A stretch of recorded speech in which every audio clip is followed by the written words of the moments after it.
ನಮಸ್ಕಾರ. ಈ ದಿನದ ಪ್ರಮುಖ ಮುಖ್ಯಾಂಶಗಳು. ಮಲೇಗಾಂವ್ ಸ್ಫೋಟ ಪ್ರಕರಣ ಕುರಿತು 4 ಆರೋಪಿಗಳ ಖುಲಾಸೆ, ಬಾಂಬೆ ಹೈಕೋರ್ಟ್ನಿಂದ ಅರ್ಜಿ ವಜಾ. ದತ್ತಾಂಶ ರಹಿತ ಒಳ ಮೀಸಲಾತಿ ಸಲ್ಲ, ಮುಖ್ಯಮಂತ್ರಿಗೆ ಬಲಗೈ ಸಮುದಾಯಗಳ ಒಕ್ಕೂಟ ಮನವಿ. ತೆಂಗಿನ ನಾರಿನ ಉತ್ಪನ್ನಗಳ ಸರಬರಾಜಿಗೆ ಸಿಎಂ ಸಿದ್ದರಾಮಯ್ಯ ಚಾಲನೆ, ದೆಹಲಿಗೆ ಕರ್ನಾಟಕದ 8,000 ತೆಂಗು ನಾರಿನ ಡಚ್ ಮ್ಯಾಟ್ಗಳ ರವಾನೆ. ಕಸ ಸಂಗ್ರಹ ವ್ಯತ್ಯಯಕ್ಕಿಲ್ಲ ದಂಡ, ತ್ಯಾಜ್ಯ ವಿಂಗಡಿಸದಿದ್ದರೆ ನಿವಾಸಿಗಳಿಗೆ ದಂಡ, ನಿತ್ಯವೂ ವಿಲೇವಾರಿಯಾದ ಹಸಿ ಕಸ.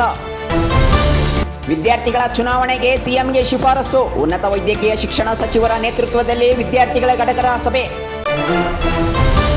102 ಕೋಟಿ ಜಿಎಸ್ಟಿ ವಂಚನೆ, ಕುಖ್ಯಾತ ವ್ಯಕ್ತಿ ಸೆರೆ, ಕರ್ನಾಟಕ, ತಮಿಳುನಾಡು, ಆಂಧ್ರಪ್ರದೇಶದಲ್ಲಿ ಸಕ್ರಿಯವಾಗಿದ್ದ ಜಾಲ.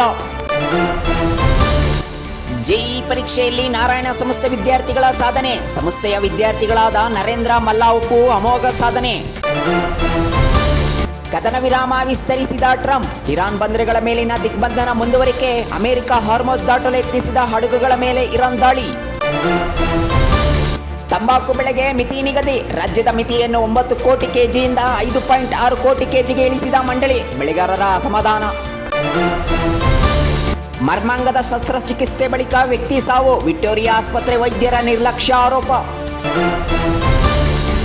7 ಕೋಟಿ ಮೌಲ್ಯದ ಗಾಂಜಾ ಜಪ್ತಿ, ಕೆಂಪೇಗೌಡ ಏರ್ಪೋರ್ಟ್ನಲ್ಲಿ ಕಸ್ಟಮ್ ಅಧಿಕಾರಿಗಳ ಭರ್ಜರಿ ಕಾರ್ಯಾಚರಣೆ, 3 ಆರೋಪಿಗಳ ಬಂಧನ.